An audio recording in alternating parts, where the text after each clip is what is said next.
Mesdames, Messieurs, bonsoir. Bienvenue à l'Estive, scène nationale de Foix et de l'Ariège pour cette soirée organisée en partenariat avec le SMECTOM de l'Ariège. Et je remercie tout particulièrement Madame Florence Rouge, sa présidente, pour ce beau partenariat qui en est à sa 2e année. Et dès que nous nous étions rencontrés, nous avions évoqué l'idée d'inviter Marc-André Sellos pour une journée comme celle-ci, avec formation, rencontre, et puis, comme toujours, un film qui poursuit la thématique traitée. Donc, merci infiniment, Monsieur Sellos, d'être avec nous, d'être venu jusqu'ici. Et je vais tout de suite passer la parole à Madame Rouge pour vous dire quelques mots.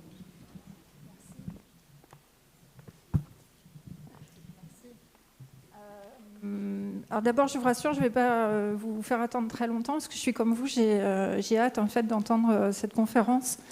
Je renouvelle les remerciements et puis je plus sois, c'est certain, on en a parlé en fait dès la conférence de l'année dernière, de vous avoir sur cette scène. Alors pourquoi le SMECTOM du Planterel invite-t-il comme ça Marc-André Sellos? Eh bien, bon, il y a une occasion un petit peu alibi, mais il y a des actions tout au long de l'année. Là, c'est la semaine Tous au compost.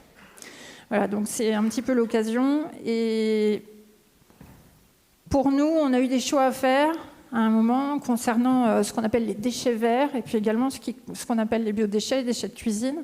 Donc on a pris le choix en fait de faire du compostage de proximité et puis d'inciter, pour ne pas dire plus, au broyage également in situ de ces fameuses ressources de déchets de jardin, parce qu'il nous apparaît tout à la fois que c'est de bonne gestion, d'une part, et d'autre part, sur un plan écologique, en fait, on a conscience, en tout cas dans nos équipes, de l'inanité, de la pauvreté de nos sols et du besoin qu'on a de pouvoir envoyer de la matière organique. Vous allez nous expliquer à quel point c'est urgent et important.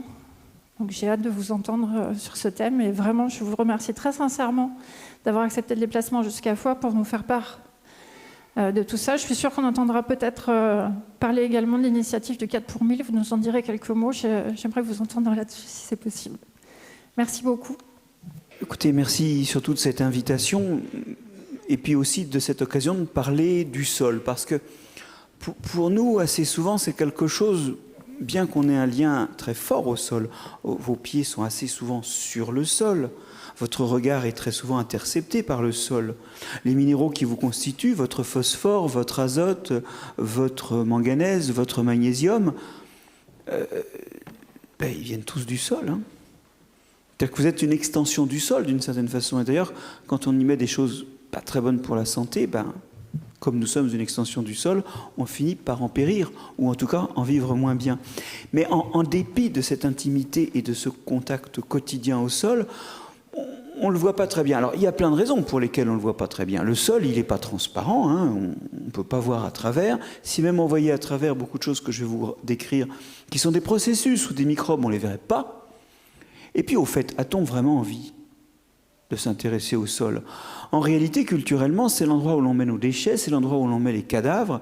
Et le sol est assez souvent, quand on parle de droit du sol ou d'être à même le sol, réduit à une surface. Parce qu'on n'a pas trop envie, ni en fait les moyens, à vrai dire, de voir ce qu'il y a en dessous de cette surface. Et moi, je vous invite ce soir à donner de la profondeur au sol, à aller chercher en profondeur ce qui s'y trouve et à comprendre jusqu'à quel point vous êtes dépendant du sol. Alors, le premier point, c'est que ce sol, il est vivant. On ne l'a pas toujours envisagé comme tel, on ne l'a pas toujours géré sur cette base, mais il y a de la vie dans le sol. Il est plein de vie, et cette vie, eh bien, elle est faite notamment de microbes. Vous voyez bien l'écran? Il est assez contrasté pour vous, parce que moi je vois que les spots alors. Il est fait de microbes, et parmi ces microbes, les premiers dont je voudrais vous parler, c'est les champignons. Ça peut vous étonner parce que vous les voyez à l'œil nu, mais en réalité, le moment où vous les voyez à l'œil nu, c'est le moment où ils se reproduisent. Ils produisent, sur les tubes d'un bolet ou sur les lames de ce champignon, des spores, des petites cellules qui partent dans le vent et qui, dans les conditions favorables, quand elles retomberont sur le sol, germeront en un filament qui fait 10 millièmes de millimètre, un filament qui est donc pas visible à l'œil nu et qui fait qu'au jour le jour, les champignons sont des microbes. Ces filaments prolifèrent, ils grandissent en pénétrant le sol, mais aussi en se ramifiant, et les ramifications se ressoudent parfois entre elles, de telle sorte qu'ils forment un réseau qu'on appelle le mycélium. Et au jour le jour, Le champignon, c'est un réseau microscopique présent dans le sol. C'est microbien, même si de temps à autre, ça vous fait signe dans le visible. Alors, ça vous fait aussi signe d'une autre façon, c'est que beaucoup de sols sentent le champignon. Le champignon que vous cuisinez ou le champignon dans le sol, quand vous cassez les filaments microscopiques du champignon, il s'exhale une molécule, l'octénol, qui fait que ça sent le champignon. Les sols forestiers, souvent, quand on les flaire, ils sentent le champignon. Et donc, parfois, votre nez vous avoue des choses que vos yeux ne savent pas voir. Il y a aussi dans le sol des bactéries. Les bactéries, c'est encore des microbes, hein, c'est encore pas visible à l'œil nu, mais c'est plutôt plus petit que les champignons, c'est plutôt 10 fois plus petit. Ça fait en gros de l'ordre d'1 millième de millimètre. Parfois, elles sont en chapelet de cellules, comme des chapelets de saucisses. Et ça, c'est les actinobactéries, comme les streptomyces, que vous connaissez bien pour 2 raisons. 1, ça nous donne des antibiotiques comme l'actinomycine, ou la streptomycine. L'actinomycine, c'est ce qu'on utilise quand on a des boutons d'acné rebelles. Alors, bon, je ne vois pas beaucoup d'adolescents dans la salle, mais ça, vous l'avez probablement été comme moi. Donc, ces bactéries-là peuplent d'une certaine façon nos armoires à pharmacie. Bon, ça nous évoque une chose dont on ne reparlera pas aujourd'hui, c'est que la biodiversité du sol, elle peut avoir d'autres rôles. On doit aux microbes du sol les statines qui permettent de lutter contre les excès de cholestérol, les cyclosporines qui empêchent les rejets de greffe, et puis pas mal d'antibiotiques, et notamment d'antibiotiques issus de bactéries. Mais si je vous parle de ces bactéries qui forment des filaments assez courts, faits de chapelets de cellules, les actinobactéries, c'est qu'il y a une deuxième raison pour laquelle vous les connaissez bien. Elles produisent une molécule, la géosmine, qui, comme son nom l'indique en grec, est l'odeur de sol. Et ça, vous l'avez tous senti, quand ça sent la terre, en fait, ça sent la bactérie, ça sent très exactement l'actinobactérie. Et si jamais, au grand jamais, vous n'avez porté de la terre au nez pour sentir cette odeur de terre, eh bien vous avez au moins senti l'odeur d'après la pluie. Quand il pleut, l'eau pénètre dans les sols, chasse l'air du sol, et la géosmine diluée, ça contribue à cette odeur très particulière d'après la pluie. Voilà, quelque chose que vous connaissez tous les jours, et que dont malheureusement vous ne connaissez pas le nom. Ça vous montre là encore que votre nez peut vous avouer des choses que vos yeux ne savent pas voir.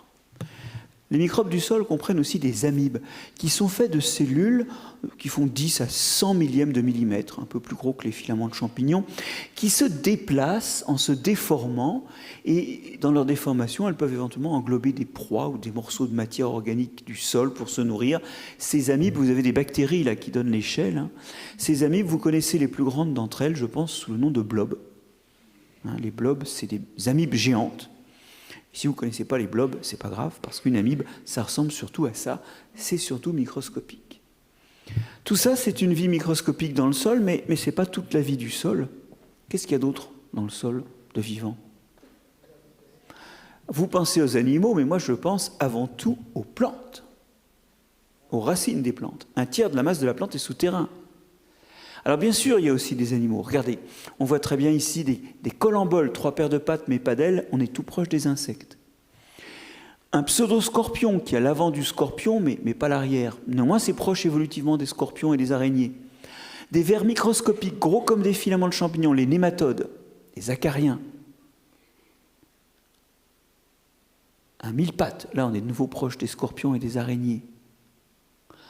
Les vers de terre, alors qu'ils sont beaucoup plus gros que les nématodes, qui peuvent être blancs ou roses, des insectes comme ce coléoptère. En fait, il y a énormément de groupes d'animaux qui vivent sous terre et qu'on ne connaît pas sur terre, pour une raison bien simple. Quand leurs ancêtres, comme les nôtres, sont sortis de l'eau, parce qu'ils étaient marins auparavant, ils ont pu s'adapter à vivre sous terre, mais pas sur terre, parce que sur terre, il y a des changements de température, c'est desséchant, et en réalité, ils ont pu coloniser les continents en restant sous le sol, mais pas en surface. Après tout, les colamboles ou les vers de terre, vous ne les voyez pas. Donc, il y a une diversité énorme d'animaux, de plein de groupes différents et de groupes bien plus différents que ceux que l'on voit sur Terre. Mais la réalité, c'est qu'un gramme de sol de chez nous, c'est avant tout des milliers de bactéries, des milliers d'espèces de bactéries, un bon millier d'espèces de champignons, des centaines d'espèces d'amibes. C'est microbien. Tout ça, dans le creux de la main, un gramme de sol, c'est rien, mais c'est un zoo plus riche en espèces que ceux que vous payez pour visiter. Un hectare de chez nous, dans son sol, abrite 5 tonnes de microbes, 5 tonnes de racines et seulement 1,5 tonne d'animaux. Ils bougent, ils sont assez gros, ils peuplent votre imaginaire du sol Mais n'oubliez pas le reste. D'autant qu'en plus, ces animaux mangent des racines ou des microbes. On en reparlera pour les vers de terre. Il ne peut pas y avoir plus de mangeurs que de mangeailles. Ou alors vous croyez à la croissance.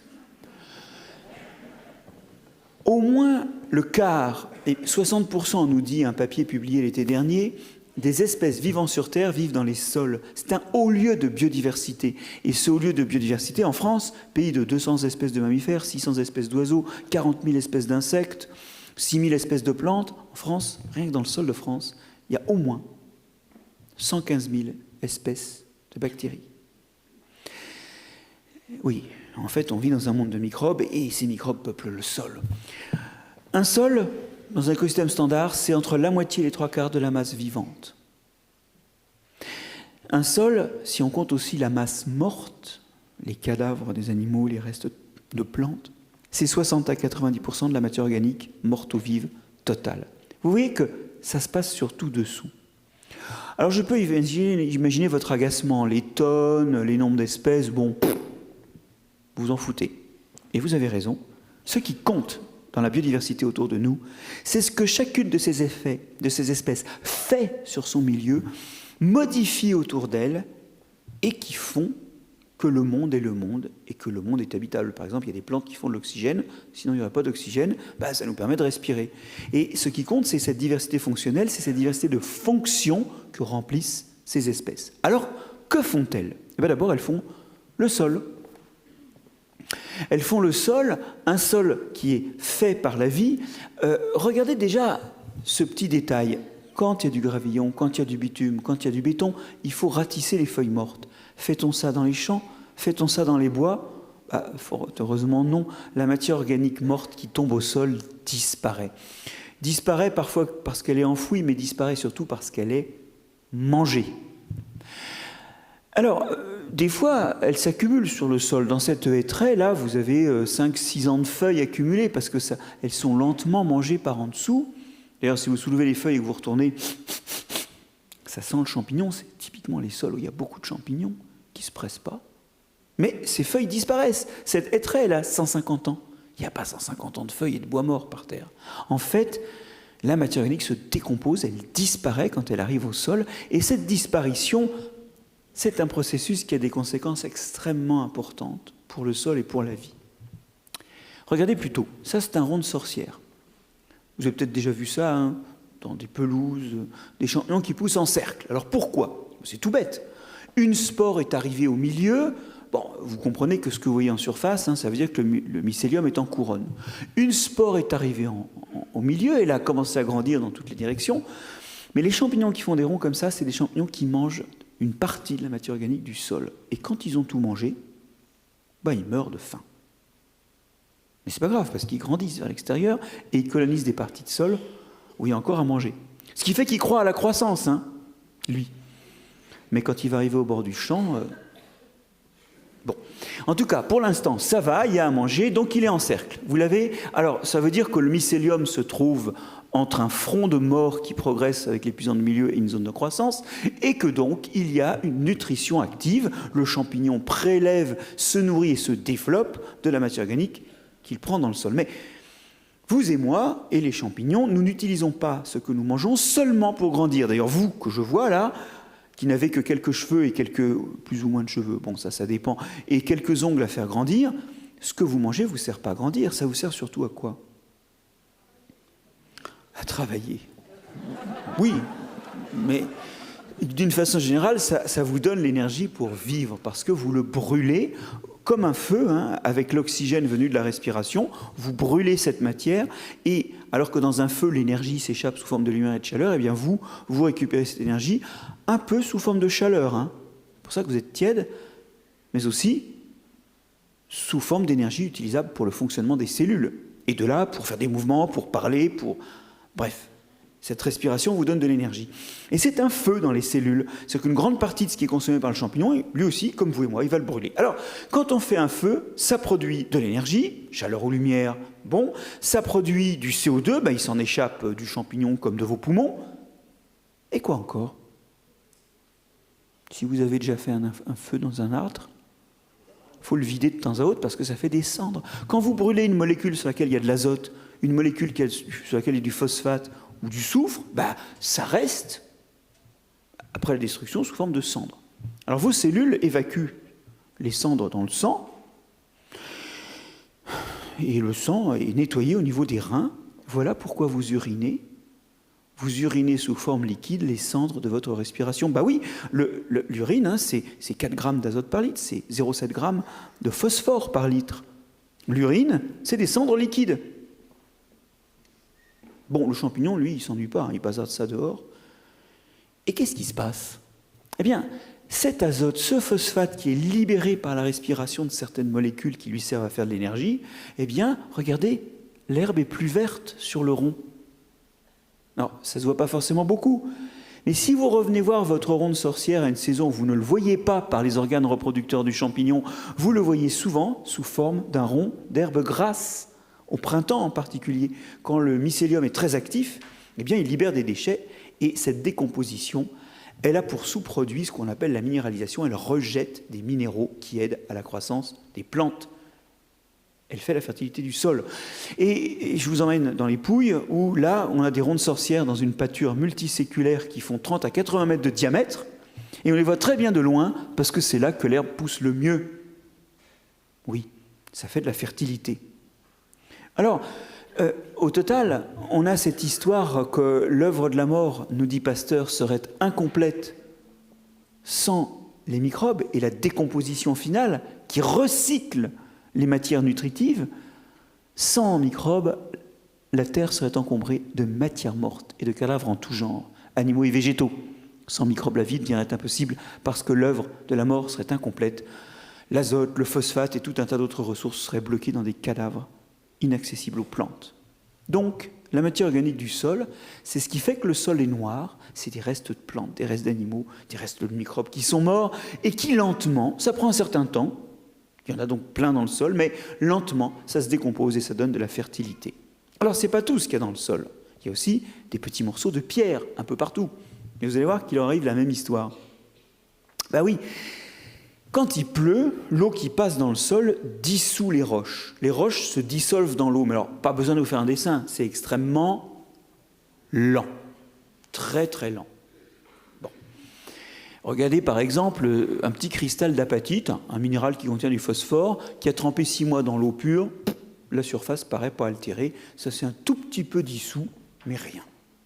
Si avant de le laisser tout seul pendant 6 mois dans l'eau, je rajoute un peu de jus de sol, autant dire des milliers de bactéries et des milliers de champignons. Et bien, au bout de 6 mois, sa surface apparaît complètement grêlée et pleine de trous. Pourquoi ? Parce qu'il y a des microbes qui accélèrent la dissolution. Là, il y a quelque chose dans les produits de dissolution qui est extrêmement important. Pour ces microbes-là, qui ne sont pas les mêmes que les précédents, la source de phosphore, c'est d'aller le chercher dans la pierre. Ce sont de vrais miniers. Autant la dissolution des roches est un processus spontané et qui libère pas mal de choses qui ont une bonne puissance nutritive, n'est-ce pas? Autant les microbes, certains microbes sont capables, en faisant des pellicules sur la roche, d'accélérer la dissolution de 2 façons. Cette pellicule retient l'eau, et donc l'eau est plus longuement présente, il y a plus de temps de dissolution, même entre 2 pluies, mais surtout, ils émettent de l'acidité, ils émettent de l'acide pour dissoudre ces roches. Et vous savez pourquoi? C'est là qu'ils vont trouver leur calcium, leur fer, leur potassium, leur phosphore. C'est pour manger, c'est leur complément alimentaire. Mais comme ils travaillent comme des cochons, il y a des fuites dans tous les sens. Et une bonne partie de ce qu'ils dissolvent passe dans les sols. Les matières minérales se dissolvent 10 à 100 fois plus vite dans les sols. Et le produit, c'est de la fertilité. Voilà, en fait, le processus qu'on pourrait penser chimique de dissolution des roches est en fait un processus dirigé par le vivant. Et le bilan, c'est que la matière organique et la matière minérale ont ceci en commun, c'est que le sol est une salle d'attente pour elles, où elles attendent leur disparition. Et une disparition qui rime avec fertilité. Alors, c'est pas tout. Dans le sol, il y a aussi de l'eau et des gaz qui rentrent dans les trous du sol. Et figurez-vous que tout ça finit utilisé aussi, que ce soit l'eau, par les plantes par exemple, ou les gaz. Oui, par exemple, dans les gaz qui rentrent, il y a de l'oxygène. Cet oxygène qui rentre dans le sol permet la respiration des organismes du sol, qui exhalent du CO2 qui ressort du sol. parce qu'il respire. Alors on dit que le sol respire, mais en fait, c'est ses habitants qui respirent. Bon. Mais en réalité, en matière de gaz venus de l'atmosphère, bien sûr, l'oxygène est utilisé, et le CO2 produit d'ailleurs n'est pas mauvais pour la photosynthèse des plantes, hein, bien au contraire. Mais il y a un autre gaz qui rentre et qui va être très important pour la fertilité des sols, car ce gaz-là, il amène un élément qu'il n'y a pas dans les roches. Et s'il ne l'amenait pas lui, ce gaz-là, eh bien, il n'y en aurait pas dans les sols. Je pense à quel élément? Mais l'azote, les roches ne contiennent pas d'azote. D'où vient l'azote du sol? Eh bien, figurez-vous qu'il vient de l'air. Alors, vous connaissez peut-être ces plantes-là, comme les luzernes, les trèfles, mais aussi pour l'alimentation humaine, les pois, les lentilles, les pois chiches, les haricots, le soja. Ces plantes que l'on dit fixatrices d'azote. Ces plantes réalisent un miracle. Vous les plantez sur un sol où il y a une certaine quantité d'azote, et au bout de quelques mois, elles contiennent plus d'azote qu'il n'y en a dans le sol. Pourquoi ?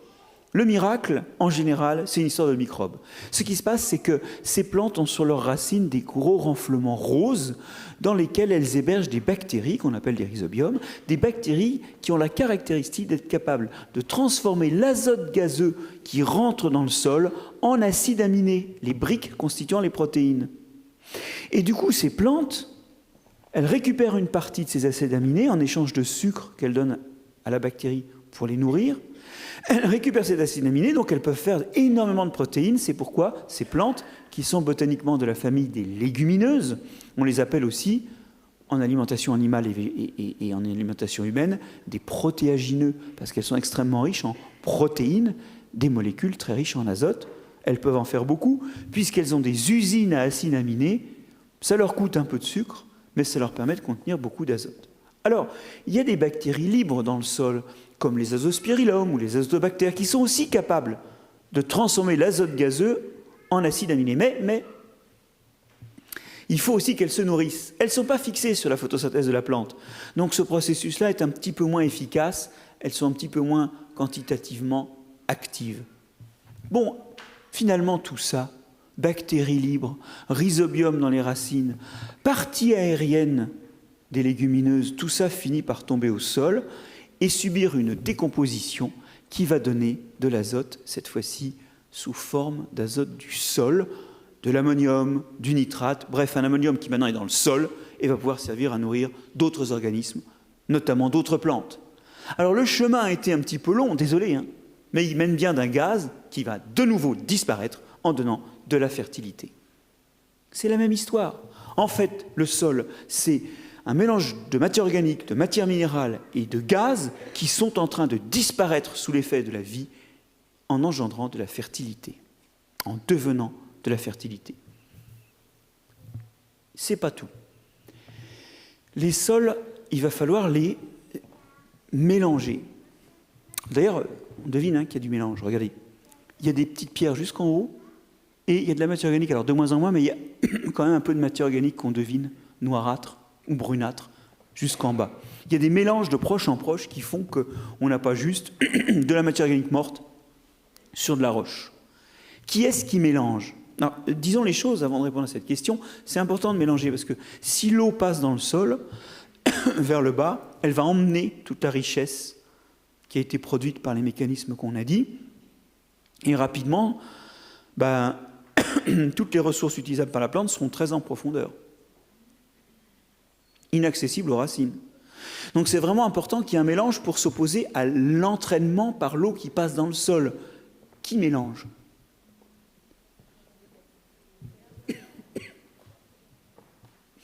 Les vers de terre. On pense tout de suite aux vers de terre. Alors, les vers de terre, ils mélangent d'abord comme n'importe quel animal parce qu'en se déplaçant, ils perturbent les objets qui sont en place.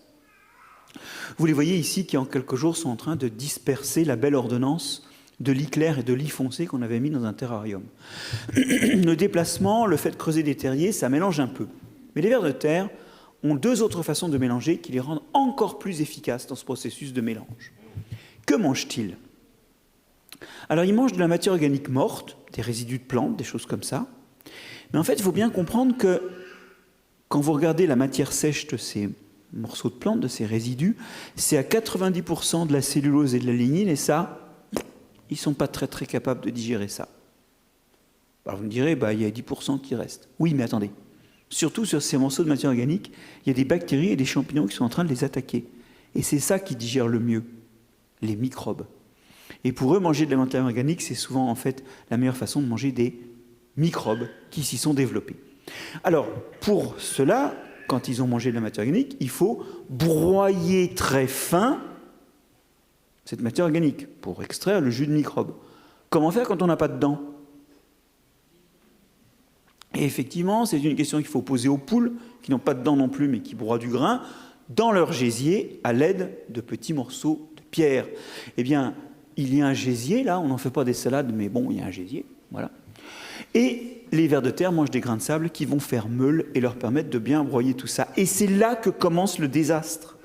Quand vous broyez des plantes, vous relâchez des tanins, des terpènes, des tas de molécules qui sont toxiques, et qui vont intoxiquer le ver de terre. Parce que quand vous prenez un morceau de feuille morte dans le sol, vous ne savez pas si c'est une feuille toxique ou pas. D'ailleurs, le ver de terre n'a pas les moyens de le détecter. Que fait-il ? Eh bien, il fait exactement ce que vous faites quand vous prenez du smecta, parce que vous avez une diarrhée, il y a des molécules qui sont toxiques pour vous, et ces molécules libérées soit par des cellules lésées par des virus, soit par des bactéries, en fait, quand vous prenez de l'argile, elles se fixent sur les particules d'argile et elles ne peuvent plus circuler, elles ne peuvent plus rentrer dans vos cellules intestinales ou rentrer dans votre organisme. C'est un antitoxique, l'argile. Eh bien, les vers de terre ne font pas exception. Ils mangent des argiles protecteurs, et ils en mangent des grandes quantités. Le bilan, c'est que chaque jour, un ver de terre, eh bien, il absorbe 20 fois son poids. En fait, c'est pas 20 fois son volume, heureusement, mais parce que c'est beaucoup plus dense, ces minéraux. Mais du coup, quand il va faire ses crottes, il va y avoir ce qu'il n'a pas digéré de la matière organique mélangé à tout ça. Alors, justement, regardez-le en train de crotter. Il fait ça en surface parce que quand vous avez ce volume de fesses produits chaque jour d'activité, vous ne pouvez pas faire ça dans le trou, il faut sortir.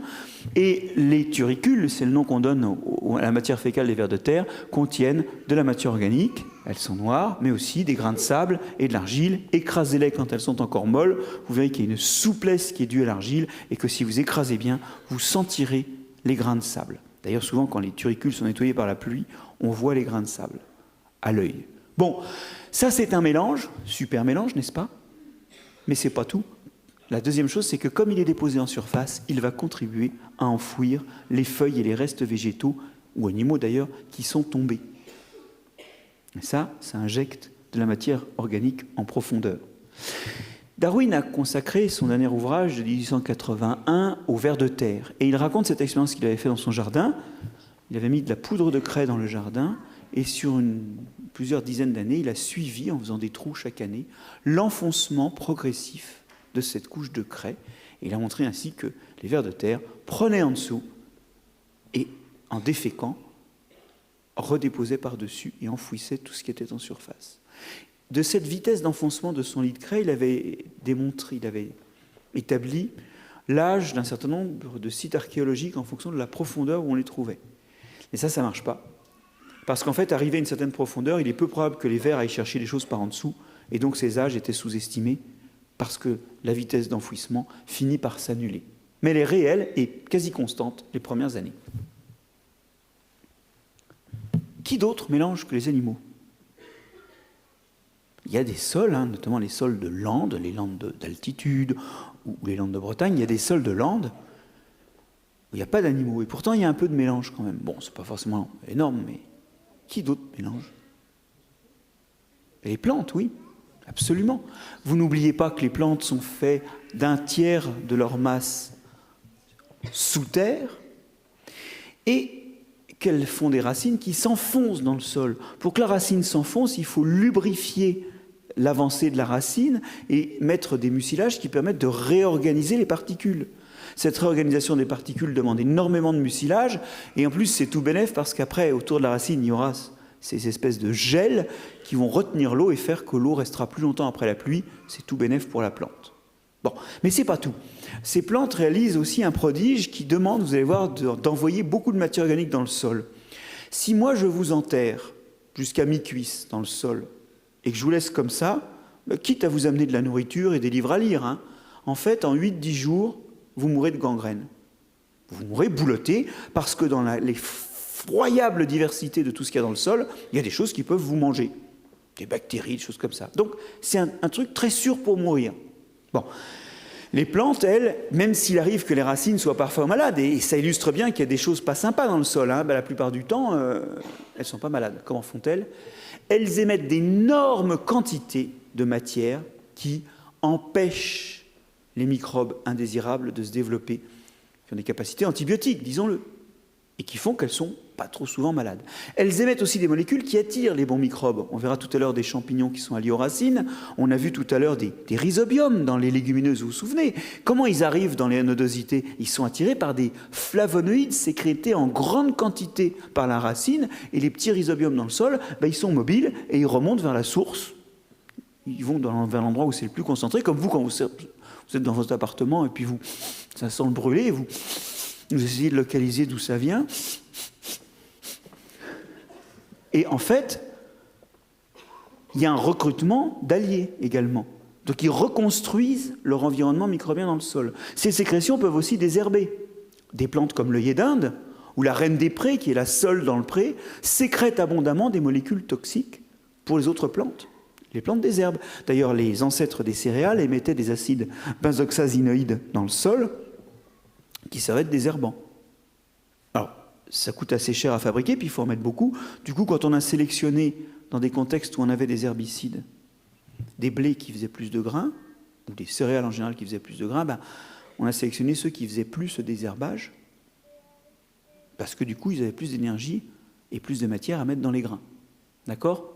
Donc on a un peu perdu ça dans les variétés cultivées, mais les céréales font partie des plantes qui désherbent par leurs racines. Bref, il y a plein de sécrétions qui permettent de reconstruire l'environnement des racines des autres et des microbes pour survivre dans le sol, pour éviter les compétiteurs, pour éviter les emmerdeurs et attirer les bienfaiteurs. Et ça veut dire qu'entre le mucus et ce qu'elle sécrète après, la racine balance dans le sol 10 à 40% des produits de la photosynthèse de son vivant. Mais ce n'est pas tout.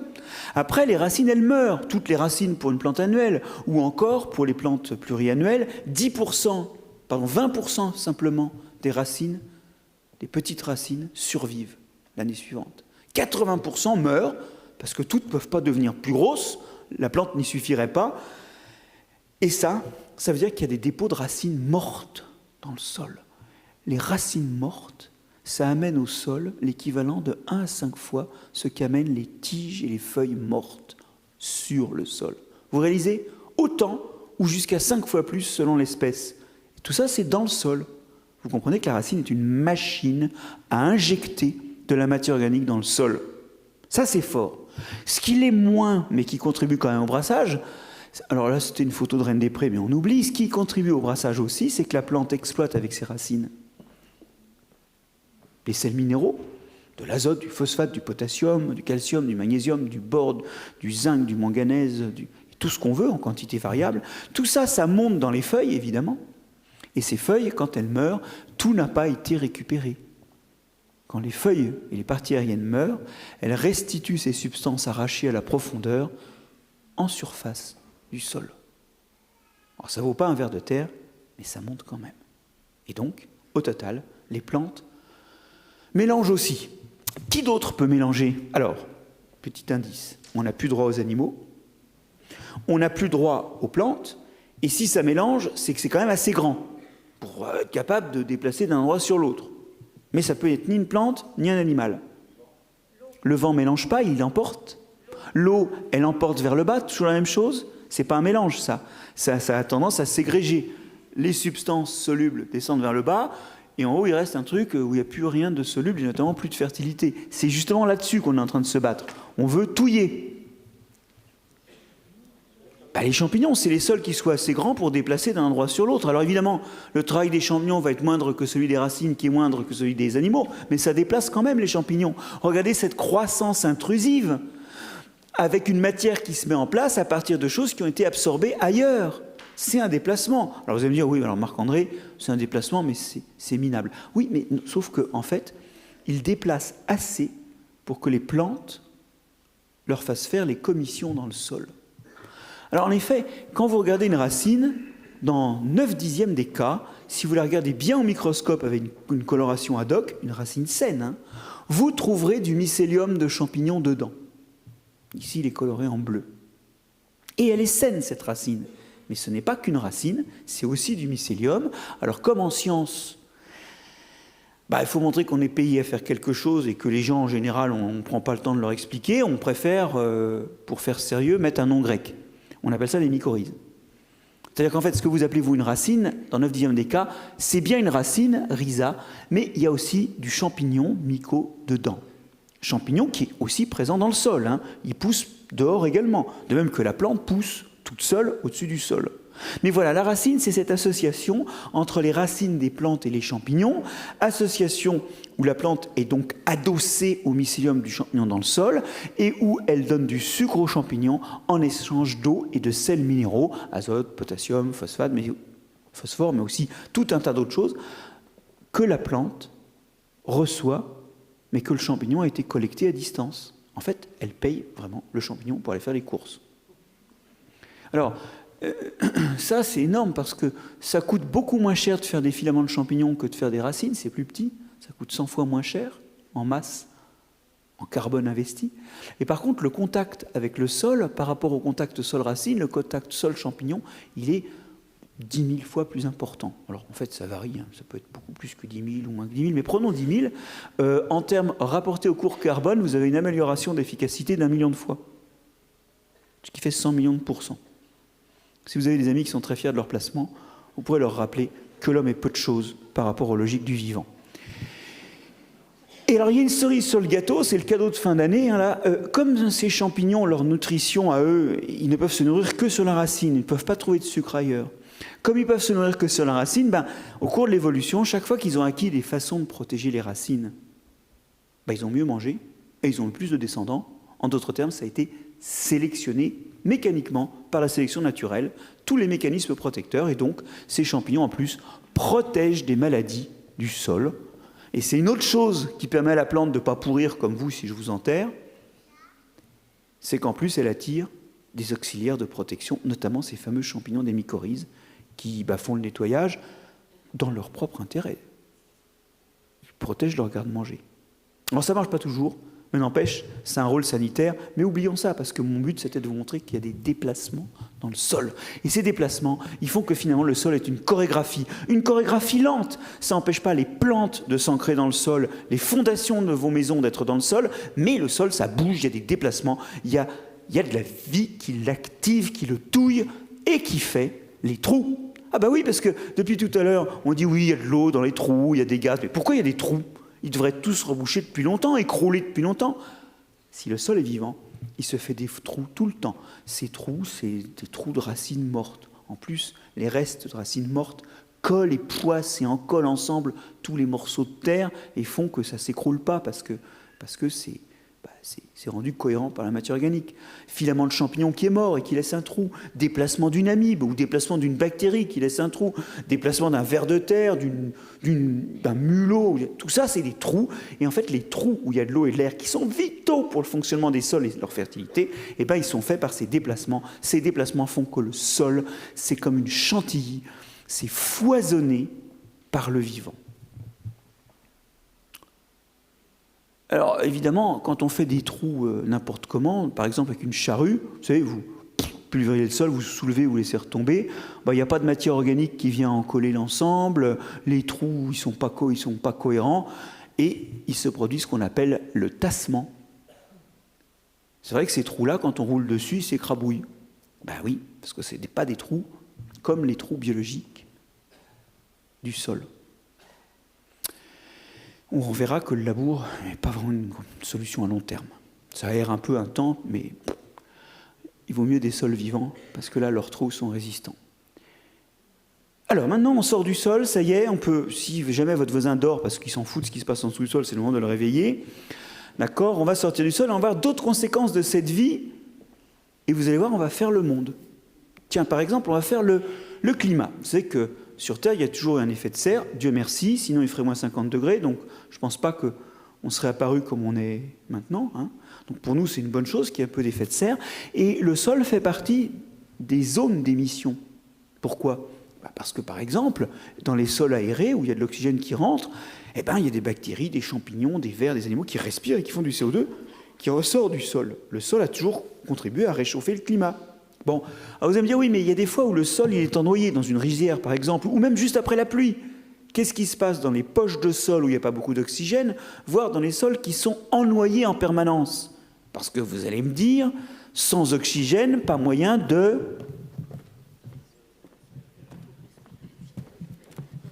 De respirer. Eh bien ça, c'est vraiment une opinion d'organismes de la surface, mais je suis d'accord qu'on l'a tous, mais c'est complètement erroné. Il faut respirer avec quelque chose qui oxyde, et le meilleur oxydant, c'est l'oxygène. Et en surface, il y en a partout, donc tout le monde, y compris les plantes la nuit, respire l'oxygène. Quand il n'y en a pas, vous prenez un autre oxydant. Prenez, je sais pas moi, le fer ferrique, ou le sulfate, ou le CO2. Oula, alors là, c'est une respiration qui consomme du CO2, bon, et le déchet, c'est du méthane. Vous connaissez ça, hein? Tout le monde connaît ça. C'est ce qui se passe dans les méthaniseurs. Vous mettez de la matière organique à l'abri de l'air, il n'y a pas d'air, et bien les bactéries, elles utilisent ça. Et ça fait du méthane. C'est ce qui se passe dans les méthaniseurs. Et dans les sols où il n'y a pas beaucoup d'eau. Pardon, pas beaucoup d'oxygène. C'est bon? C'est souvent ceux où il y a beaucoup d'eau, justement. J'ai tout le monde? J'en ai aussi qui utilisent le nitrate. C'est tordu, hein? À la place de l'oxygène. Et le produit, c'est du protoxyde d'azote. Bon, c'est un gaz qu'on appelle aussi le gaz hilarant, mais il n'est pas si drôle que ça, parce qu'il fait partie, avec le CO2 et le méthane, des gaz à effet de serre. Le méthane est 25 fois plus efficace que le CO2, le protoxyde d'azote 230 fois plus efficace que le CO2. C'est des gaz à effet de serre, même du genre violent. OK? Et ça réchauffe la Terre. Alors maintenant que la Terre est chaude, c'est bon, je rajoute l'homme. Vous allez voir que les actions de l'homme sur le sol augmentent encore la production de gaz à effet de serre. C'est parti? Quand on laboure, on aère le sol. Bah oui, c'est une des fonctions du labour. Qu'est-ce qui se passe?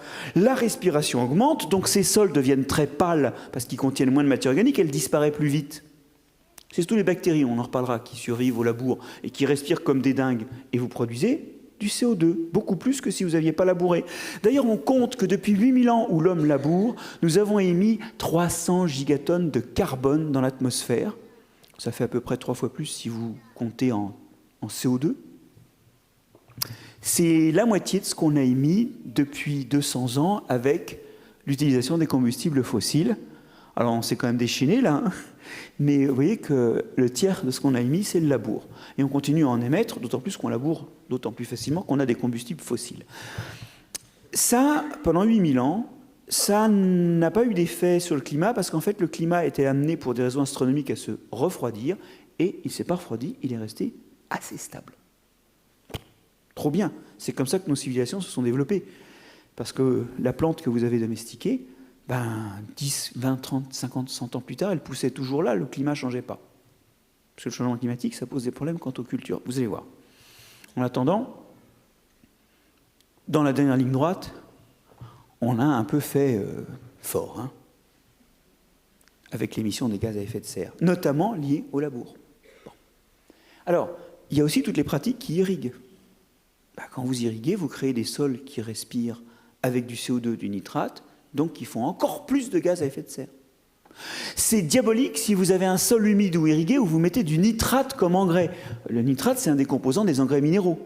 En fait, si votre sol est un peu humide, genre Bretagne, ou s'il est irrigué, genre bassin aquitain, vous faites du protoxyde d'azote. Alors, du protoxyde d'azote et du méthane. Et d'ailleurs, je vais vous dire un truc, le protoxyde d'azote, l'industrie n'en produit pas.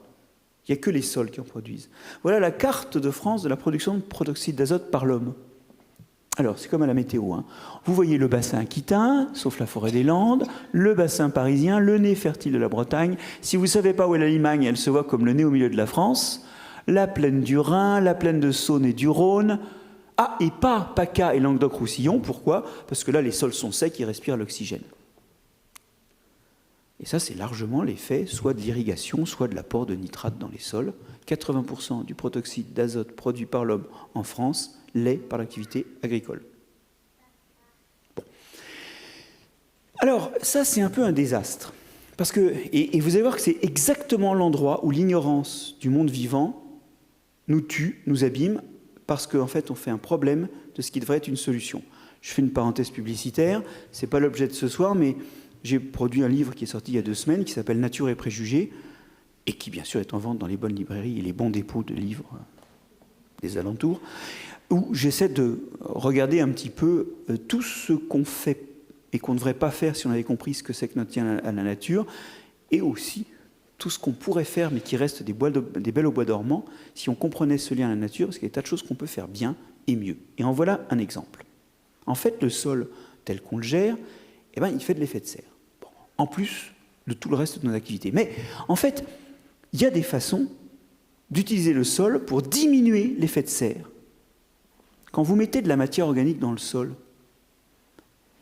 si elle est incorporée, parce qu'il y a des vers qui chient par-dessus, ou des choses comme ça, si elle est incorporée dans le sol, elle va être respirée moins vite, puisque dans le sol, il y a de l'oxygène, mais c'est quand même pas, il n'y en a pas beaucoup. Et ça fait le stock de matière organique du sol. Vous y êtes?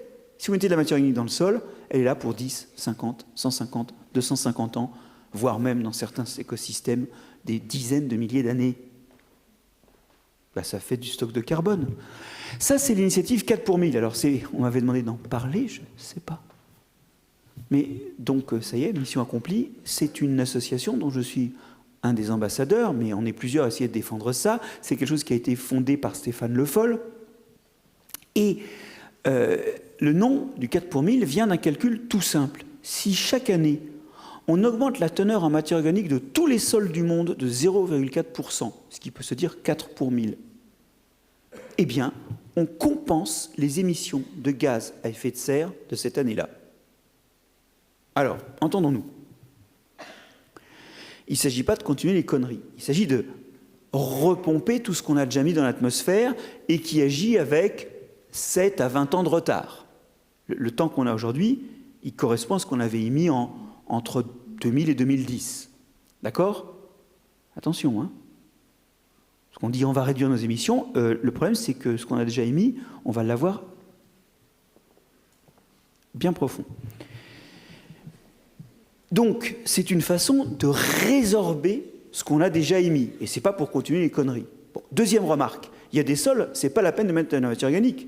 Un sol sableux, c'est tellement aéré que votre matière organique, elle va tout de suite être respirée. Donc, tous les sols ne s'y prêtent pas. Et puis aussi, on va manquer de matière organique. On ne peut pas en mettre partout.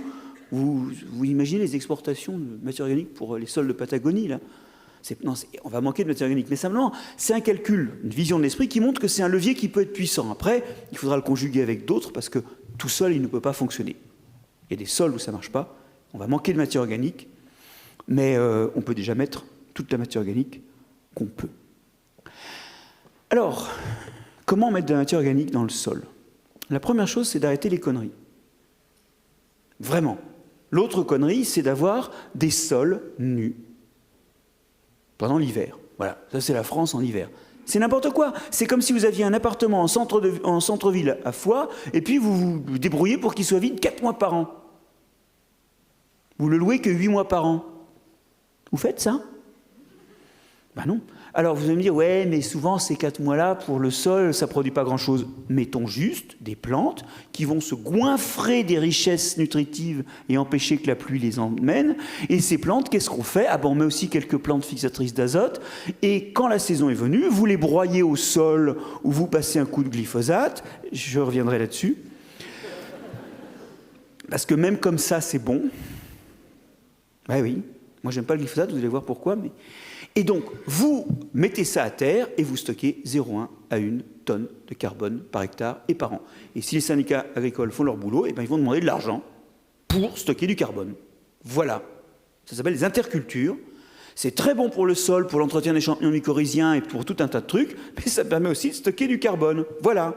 Et de ne pas laisser les sols nus se dégrader, s'altérer, s'éroder. Deuxième chose, l'élevage. L'élevage produit des déchets, on les met dans les champs. C'est une façon dont l'élevage peut compenser pour tout ce qui est vache ou ovin l'émission de méthane par le tube digestif des... Ah bah tiens oui, parce que dans le tube digestif, il y a de la matière organique et pas d'oxygène. Donc il y a les bactéries qui font du méthane. Et donc les vaches, les moutons rotent, plus qu'ils ne pètent, ils éructent du méthane.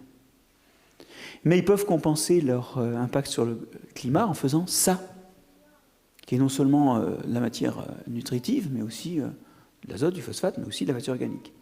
Et puis alors, il faut bien penser à l'animal qui fait le plus de fumier en France. Voilà, ça nous ramène aux puissances invitantes. C'est que nous, entre les déchets de cuisine et les déchets des toilettes, on est des émetteurs de matière organique, on est une solution à l'environnement. Ce que je dis dans mon dernier livre, Nature et préjugés, c'est que retisser le lien avec l'environnement, c'est pas juste faire un environnement qui est bien pour nous, c'est aussi se voir comme une solution pour l'environnement. Vous pissez, je vous rappelle, 4 grammes par litre d'azote, 0,7 grammes par litre de phosphore. Les Français urinent sans doute plus de la moitié, mais au moins la moitié des besoins en azote et en phosphate de l'agriculture. Moyennant quoi, vous payez les impôts locaux pour disperser ça dans l'eau, pendant que les agriculteurs continuent d'en acheter. Vous saisissez? Et en plus, l'urine, quand ça sort, c'est très concentré et à peu près propre microbiologiquement. Si on sépare l'urine, c'est de l'engrais pur. C'est là qu'est l'azote et le phosphate. Mais surtout, dans vos crottes et à la sortie de vos cuisines, il y a de la matière organique qu'il faut absolument restituer au sol. Et donc, il ne faut pas la mélanger avec des choses qui ne doivent pas aller dans le sol. Bon, vous voyez que le 4 pour 1000, il ne sauvera pas la planète, il contribuera à la sauver. C'est une des solutions pour retirer le carbone qui est sous forme de CO2 et l'enterrer sous forme de matière organique. Le sol peut faire ou défaire le climat, à vous de choisir. Alors, il ne fait pas que ça, le sol. Maintenant que j'ai fait le climat, je vais vous montrer qu'il fait le cycle de l'eau. Pourquoi? Eh bien, parce que dans le désert, figurez-vous, que quand il pleut, alors, vous allez me dire, ça n'arrive pas souvent, mais ça arrive, quand il pleut, l'eau, elle ruisselle, elle arrache tout ce qu'elle peut sur les reliefs, et elle épand ça dans des grandes plaines sableuses ou caillouteuses, et en fait, elle part tellement vite par ruissellement qu'il y a, tenez-vous bien, il n'y en a que 20% qui s'évaporent. 80% part par ruissellement. Pas le temps de s'évaporer, ça coule. C'est exactement l'inverse de chez nous. 80-20. Chez nous, qu'est-ce qui se passe? Quand il pleut chez nous, eh ben, ça fait des rivières. Pourquoi? Parce que quand il pleut chez nous, il pleut sur le sol. On l'a préparé, notre sol. Il est bourré de trous, des petits et des gros. Il y a des grands trous, genre reste de racines ou vers de terre. Là, c'est un peu comme les pénétrantes urbaines. Hein. C'est des grands axes, l'eau rentre là-dedans. Puis il y a des trous plus petits où l'eau va être retenue par capillarité. Des trous de bactéries, des trous d'amibes. Vous y êtes? Le sol retient l'eau. Alors, comme il retient l'eau, eh bien, une partie de cette eau va être disponible pour la nutrition des plantes. Vos plantes vont être capables d'exploiter l'eau du sol et de l'évaporer dans leurs feuilles. C'est la montée de la sève qui est activée par l'évaporation dans les feuilles et qui est la raison pour laquelle il fait frais sous des arbres où vous avez le cul un peu humide quand vous êtes assis dans l'herbe l'été. C'est parce que ça évapore exactement comme du linge humide sur un sèche-linge, d'accord? Ça évapore et en fait 80% de l'eau retourne dans l'air. Il n'y a que 20% qui va partir par ruissellement. C'est l'inverse. C'est marrant, hein, c'est pas forcément ce qu'on imagine. Alors, cette évaporation a une conséquence importante, c'est que l'eau revient dans l'air. Qu'est-ce qu'elle fait, l'eau dans l'air, après? Eh bien, elle refait des gouttes et elle repleut. Ce qui fait qu'en fait, alors oui, là, il y a un chiffre que j'ai oublié de vous donner, hein, qui vous montre qu'un hectare de forêt, c'est 30 tonnes d'eau par jour. Donc, heureusement que le sol stocke bien. Par jour de végétation, hein, pas en hiver. Mais surtout, cette eau qui s'évapore, elle va pleuvoir plus loin, ou elle va se réévaporer et pleuvoir plus loin. Le long des grands courants d'air atmosphériques qui vont d'ouest en est chez nous, l'eau pleut, s'évapore, repleut, se réévapore, et c'est ça qui fait qu'il y a de l'eau au cœur des continents, à des lieux de la mer. 70% de l'eau qui pleut à Vladivostok, c'est de l'eau de l'Atlantique. Mais alors, les montées descendues plusieurs fois. Ça crée des rivières atmosphériques, notamment cette belle rivière là qui va du nord au sud de l'Amérique du Sud, et qui est celle qui nourrit la forêt amazonienne. C'est pas beau ça? Alors vous attendiez peut-être pas ces forêts-là. Vous, ce que vous attendez, c'est les rivières physiques, les rivières terrestres. Effectivement, quand l'eau se ressuie lentement des sols, elle arrive dans les rivières. Après la pluie, les rivières ne débordent pas, enfin, ou peinent à déborder en tout cas, parce que c'est stocké dans les sols, et entre deux pluies, le sol redonne de l'eau, ça fait des rivières semi-permanentes ou permanentes, qu'on n'aurait pas sinon, qu'on ne peut pas voir dans le désert. Vous y êtes? Le sol, c'est ce qui fait des rivières. Alors, c'est important. Et d'ailleurs, quand on imperméabilise trop les sols, eh bien, les épisodes pluvieux, les plus extrêmes, les plus violents, finissent par faire des inondations. Bon, alors, on a fait le climat, on a fait le cycle de l'eau. Qu'est-ce qu'on pourrait faire d'autre? Eh bien, on va faire l'océan, tiens. Juste. Je vous emmène un instant dans un des plus beaux endroits du monde. Nous sommes à Belle-Île-en-Mer. Bon, il a fait sec cette année-là, mais c'est un endroit d'où est originaire ma famille. Et en fait, l'endroit que je vous montre ici a plusieurs caractéristiques. Bon, d'abord, c'est une plage nudiste. Ceux qui sont au premier rang voient qu'ils ne sont pas très habillés là dans l'eau, ni sur la plage. Deuxièmement, en fait, on voit que l'eau est verte. L'eau, c'est bleu, hein, dans une piscine, c'est bleu. Même si le fond n'est pas peint en bleu. C'est bleuâtre, l'eau. Ce qui est vert, c'est qu'il y a une prolifération d'algues unicellulaires dans le plancton. C'est bourré de plancton. Mais c'est pas tout. On devine, ces marées hautes, que les rochers sont couverts d'algues. En fait, ici, ils sont même couverts de pousse-pieds et de moules. C'est là qu'on ramasse les pousse-pieds. Hein. C'est des trucs un peu particuliers. Bon, c'est très bon. Et les moules, là, c'est les bons coins. Et puis là, c'est les bons coins pour la pêche aux crevettes. Il y a plein de trous, là, qui sont bourrés de crevettes. Une fois étant petit, derrière ce rocher-là, j'ai carrément fait 2 kilos de bouquets, donc les grosses, hein, en 10 minutes. Il y a beaucoup de choses à manger sur la côte.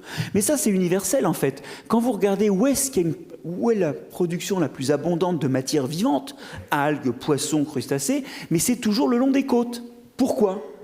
Déjà, au milieu de l'océan, ça ne peut pas être fertile. Parce que quand il y a un cadavre qui apparaît au milieu de l'océan, une baleine qui meurt, ou une petite cellule d'algue qui meurt, elle coule. Elle cesse de se débattre, elle coule, elle coule, elle coule, elle coule. Et elle arrive par 3 à 5 km de fond, et là, elle se décompose.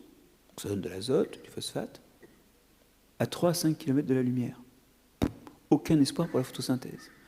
Je vais vous dire ce qui manque le plus au milieu de l'océan, d'ailleurs, c'est le fer.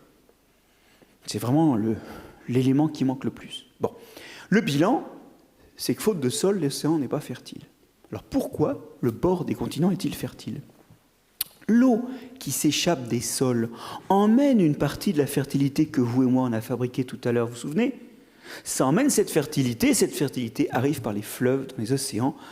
La bande côtière est extrêmement productive car elle reçoit des fleuves qui sont des larmes de sol. Les larmes, c'est plein de sel, c'est plein de minéraux. Eh bien, les fleuves sont des larmes de sol qui fertilisent la bordure océanique, le littoral. Ça explique la catastrophe du Brexit où les gens de Grande-Bretagne s'en vont, nos amis de Grande-Bretagne, pardon, s'en vont avec des eaux côtières. Hein. Et d'ailleurs, une partie des sédiments là-dedans, c'est plutôt des sédiments du Rhin que de la Tamise. Ça explique la pêche à la morue à Terre-Neuve, ou en Islande. Il faut, pour pêcher, avoir une côte. Si vous faites la même distance pour aller au milieu de l'Atlantique, il ne se passe rien. Donc, sur cette image, la salade, le pain, le vin sortent du sol, bien sûr. Les petits lardons et le fromage sortent du sol, indirectement. Mais même les fruits de mer sortent du sol. Ce qui fait qu'avec mes sols, je viens de faire le climat, ou de le défaire, faire le cycle de l'eau, fertiliser les océans et, au fait, nourrir l'humanité, ce qui n'est pas une bête idée. Oui, les sols sont les placentas de l'humanité. C'est de là que viennent notre nourriture et notre eau. Et notre eau, elle vient des sols. Hein. D'ailleurs, quand il y a des pesticides dans les sols, eh bien, on en retrouve dans l'eau. Il est temps de terminer en se demandant si nous respectons notre placenta. Et de fait, si vous voyez le sol comme un placenta, nous avons pour lui le même respect que nous avons eu, que nos parents ont eu pour notre placenta à nous. On a plutôt tendance à ne pas le regarder de très près. Et pourtant, alors, commençons par le labour. Le labour a de tout temps été le geste agricole, en Europe au moins. Parce que les Amérindiens ne savaient pas labourer. Hein. Ils n'avaient pas le fer, ils n'avaient pas d'animaux de trait, ils ne labouraient pas. On peut faire des agricultures sans labour. Mais nous, c'est vraiment le geste agricole par excellence. Et on l'a dit, il a plein de vertus. Il aère le sol et puis il désherbe. Alors, s'il est capable de tuer un organisme qui est un tiers sous terre, la plante, c'est ça, désherber, c'est tuer les plantes. Qu'est-ce que vous pensez d'un organisme qui est complètement sous terre? Qu'est-ce que vous pensez d'un ver de terre? Alors là, c'est même pas un labour, hein, c'est un travail du sol avant semis. Qu'est-ce qu'ils sont venus faire, les oiseaux? Est-ce qu'ils sont venus voir la marque du tracteur? Non. ils sont venus prendre un verre. Eh oui. Sans compter les animaux déchiquetés, ceux qui vont sécher parce qu'ils sont mis à l'air. C'est l'image d'un holocauste. Mais je vais vous dire, moi, j'ai surtout mal quand je vois ça, j'ai surtout mal aux champignons. Vous imaginez le réseau de filaments tout fins? Qu'est-ce qu'il en reste? Avez-vous déjà trouvé un rond de sorcière sur un sol labouré? Ben non. En fait, la vérité, c'est même qu'il y a des espèces de champignons qui disparaissent des zones labourées. Bon, ils existent encore au bord du champ ou ailleurs, hein, vous en faites pas. Sauf que dans le champ, ils sont plus là. Parce qu'ils ne supportent pas le labour, ils ne peuvent pas cicatriser. Bon, certains arrivent à cicatriser ou à repousser à partir de spores, mais c'est quand même sport. Hein. Ok. Si vous regardez le nombre de bactéries, alors là, vous avez un effet contraire. Vous avez plus d'espèces de bactéries quand c'est labouré. Pour 2 raisons, 3 raisons. 1. Les bactéries sont tellement petites que elles, ça ne les abîme pas. La plupart du temps, elles sont dans les grumeaux, elles s'aperçoivent de rien. 2. Vous avez retiré certains champignons qui étaient éventuellement en compétition avec les bactéries. Il y a des espèces qui ne pouvaient pas s'installer en présence de certains champignons qui vont pouvoir s'installer maintenant. 3. Vous avez aéré violemment. Il y a des bactéries qui demandent beaucoup d'oxygène, même si ça ne va pas durer cette histoire. Il y a des bactéries qui demandent beaucoup d'oxygène qui peuvent enfin arriver à s'installer alors que d'habitude elles ne pouvaient pas. Ça va ? Alors si vous tirez un trait et que vous vous dites que la biodiversité c'est le nombre d'espèces, vous allez me dire Marc-André il y en a autant. Tant pis si tu aimes les champignons. Moi, je sais une chose, c'est que je vous ai expliqué que la biodiversité, c'est aussi la biodiversité des fonctions que remplissent les organismes. Et là, comme ce n'est pas les mêmes organismes, ça ne va pas être les mêmes fonctions. Hein. Les bactéries ne font pas des mycorhizes.